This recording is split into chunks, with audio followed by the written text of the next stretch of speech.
You've seen this one everywhere. The short guy with the big ego, overcompensating for his height by conquering half of Europe. It's basically the origin story for every villain in every bad action movie. There's even a psychological term for it, the Napoleon Complex. When short men supposedly become aggressive and domineering to make up for their lack of stature. But here's the thing, Napoleon Bonaparte wasn't short. Not even close. And the story of how everyone came to believe he was, that's where it gets interesting.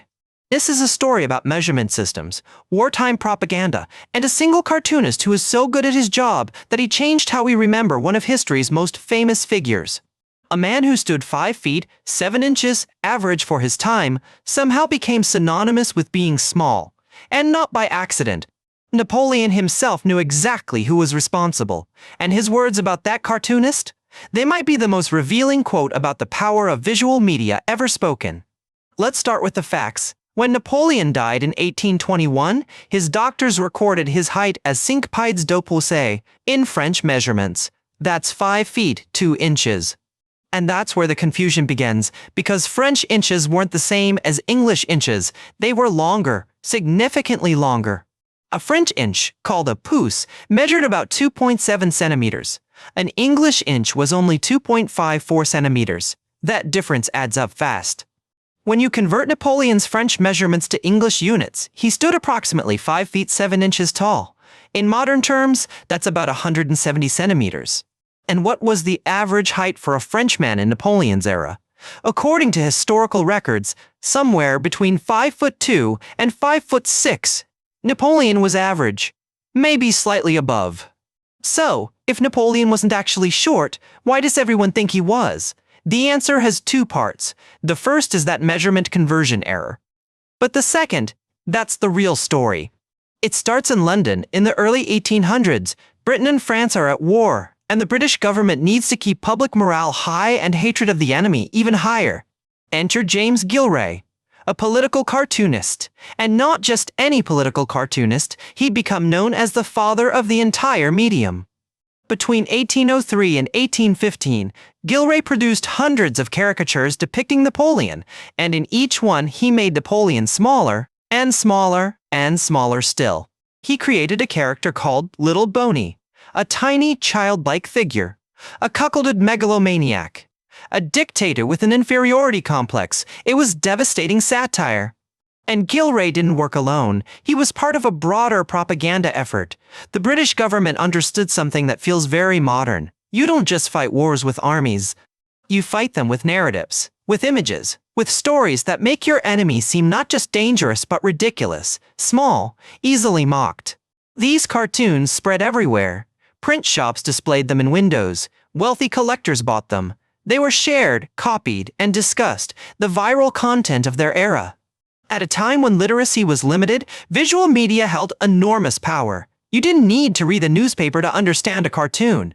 The message was instant, universal.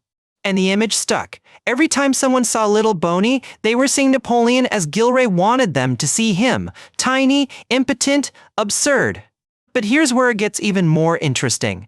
There was another factor that helped sell the myth, and it had nothing to do with propaganda. Napoleon's personal bodyguards, the Imperial Guard, had minimum height requirements. These were elite soldiers, selected specifically to be tall and imposing. So, whenever Napoleon appeared in public, he was surrounded by men who were taller than average. The visual effect was obvious. He looked shorter by comparison, even if he wasn't. It's the same principle you see today. Put any average height person next to a basketball team, and suddenly they look tiny.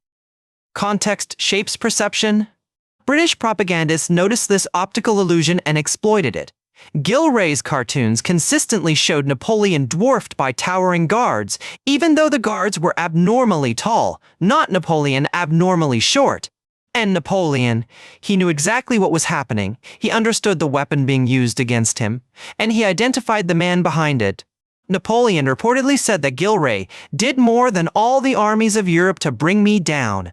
Think about that. A single cartoonist, more damaging than entire military coalitions. Whether Napoleon actually said those exact words is debated by historians, but the sentiment captures something true. Gillray's work outlasted the wars. The image of Little Boney became permanent. Gillray died in 1815, the same year as Waterloo. But his visual narrative survived, and it kept spreading, generation after generation, until everyone just knew that Napoleon was short. The myth became self-reinforcing. Writers referenced it. Other cartoonists copied the style. School textbooks repeated it. Each retelling made it feel more true. By the 20th century, it had transcended history entirely. It became a psychological concept, a medical term, named after a man who didn't fit the diagnosis.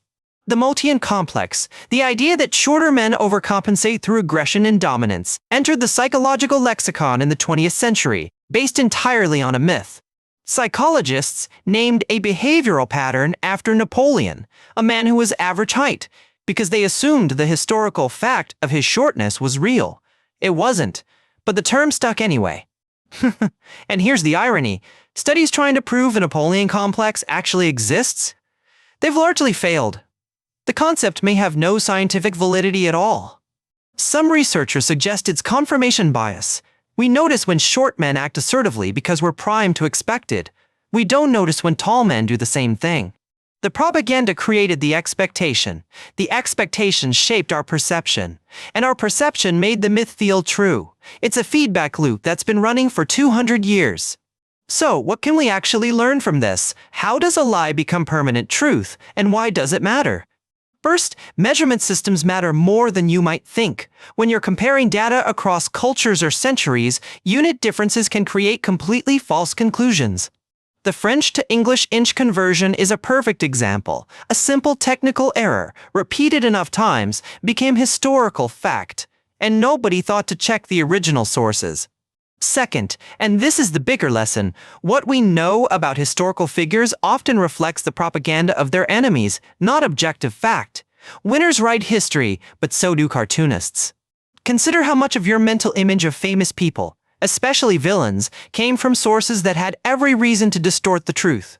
Enemies don't create flattering portraits. Third, be skeptical of psychological complexes named after historical figures. The underlying assumption about that figure might be completely wrong. The Napoleon Complex is a concept built on sand. If someone throws the term Napoleon Complex at a shorter person, they're perpetuating a 200-year-old propaganda campaign. The original target wasn't even short. And finally, understand the lasting power of visual propaganda. Gillray's cartoons worked because they were funny, memorable, and endlessly shareable. Sound familiar? The mechanism hasn't changed. Just the medium. Memes, viral images, deepfakes. They work the same way Gillray's etchings did. They create a narrative that's easier to remember than the truth. The difference is speed. Gillray's prints took days to distribute across London. Today, a false image can circle the globe in minutes. The truth rarely catches up. If this kind of investigation interests you, pulling apart viral myths and tracing them back to their sources, hit subscribe. We do this every week. Because the skills that would have helped people see through Gillray's propaganda are the same skills we need today. Source checking, measurement verification, questioning the dominant narrative. Napoleon wasn't short. He was 5'7", average for his time, possibly even tall by French standards of the era. But that's not what you'll remember. You'll remember Little Boney, the tiny dictator, the man with the complex, because that image, that cartoon, that narrative, it's been burned into our collective memory for over 2 centuries. James Gillray understood something fundamental about human nature. We remember stories, we remember images, and we rarely fact-check either one. He weaponized that insight against Napoleon, and it worked. It worked so well that armies couldn't compete, coalitions of nations couldn't compete. A single cartoonist with sharp wit and sharper etching tools, he shaped how the world would remember one of history's most powerful men, forever. So next time someone mentions Napoleon's height, you'll know where that belief came from, you'll know it isn't true, and you'll know why it persists anyway. 200 years, millions of repetitions, one very effective British cartoonist, and a measurement conversion error that nobody bothered to correct.